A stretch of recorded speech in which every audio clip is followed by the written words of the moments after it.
Bangladesh police কখনো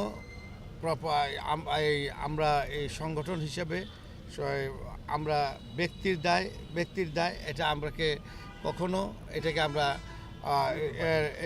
এই আমাদের সংগঠন থেকে এটা কখনো এর দায় আমরা নেই না। এটা ব্যক্তির দায়, যেভাবে এটার তদন্ত প্রক্রিয়া চলছে এই তদন্ত প্রক্রিয়া অনুযায়ী এটা নিষ্পত্তি হবে। এক, দ্বিতীয়ত আমাদের যে শুদ্ধি অভিযানের বিষয়টা যেটা বলেছেন, আমাদের যে কোনো ক্ষেত্রেই সবসময় আপনারা দেখেছেন যে কোনো অপরাধের যে কোনো বিষয়ে যখনই আমাদের কাছে খবর আসে সাথে সাথে আমরা ব্যবস্থা নিয়ে থাকি।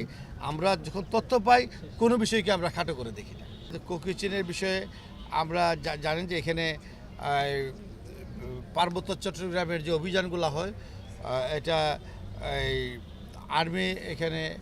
আর্মি লেড অপারেশনগুলো হয়, তবে আমরা সকলে মিলে এখানে আমরা অপারেশনে নিয়োজিত আছি। আমার জানা মতে সেখানে এখন কোনো ভীতিকর কোনো পরিস্থিতি নাই, শান্ত আছে, পরিস্থিতি সম্পূর্ণরূপে নিয়ন্ত্রণে রয়েছে। আসলে আমরা জানি যে কোনো প্রতিষ্ঠান, যে কোনো সংগঠন, যে কোনো সংস্থা প্রতিনিয়ত আমরা স্থবির থাকতে পারি না। ডিজিটাল ডিভাইস ইউজ করে ক্রিমিনালরা তাদের ক্রাইম করার জন্য তারা করার প্রচেষ্টা চালাচ্ছে। এই অবস্থার সাথে খাপ খেয়ে চলার জন্য এবং এর সাথে অ্যাডজাস্ট করে যে প্রয়োজনীয় ব্যবস্থা গ্রহণ করা দরকার, সেই জন্য আমরা আমাদের লজিস্টিক ইকুইপমেন্ট আমরা অ্যাকোয়ার করছি।